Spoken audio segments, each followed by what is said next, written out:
नमस्कार, आदाब, सत श्री अकाल। कैसे हैं आप सभी लोग? उम्मीद है अच्छे ही होंगे। आज के इस वीडियो में हम लोग बात करेंगे कि झारखंड की जो सहायक भर्ती चल रही है 26,001 वैकेंसी, और इसका जो कुछ मामला जो पड़ा हुआ है सुप्रीम कोर्ट में, उसको लेकर कल रात को हुए मीटिंग में शिक्षा मंत्री ने क्या बयान दिया है।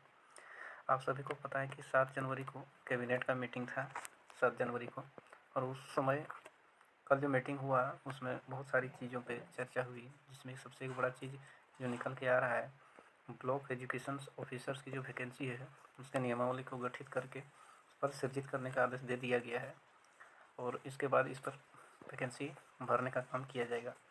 उसके बाद जैसे ही हमारे शिक्षा मंत्री रामदास सोरेन जी जैसे ही यहाँ से निकले, तो कैबिनेट मीटिंग के बाद तो प्रेस वालों ने उनको घेर लिया और उनसे जब सवाल पूछा गया, बहुत सारे सवाल पूछा गया, और सबसे जो इम्पोर्टेंट सवाल जो उसमें पूछा गया कि जो झारखंड में है वो शिक्षकों की भारी कमी है, तो इसको आप कैसे पूरा कीजिएगा।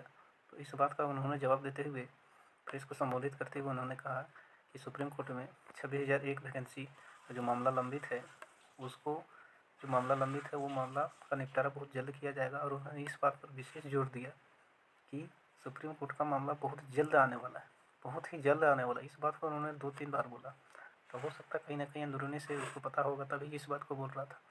उसके बाद एक और जो प्रेस वाले ने पूछा कि जेटेट का जो नियमावली है वो विद्यार्थियों के अनुकूल नहीं है, तो इस पर आप कैसे विचार कीजिएगा। तो उन्होंने इस बात पर विशेष जोर दिया कि हम लोग इंतज़ार कर रहे हैं सुप्रीम कोर्ट का जजमेंट का, और वो अगर जेटेट को वैलिड कर देंगे तो हम एग्ज़ाम हम लोग को लेने का ज़रूरत नहीं पड़ेगा।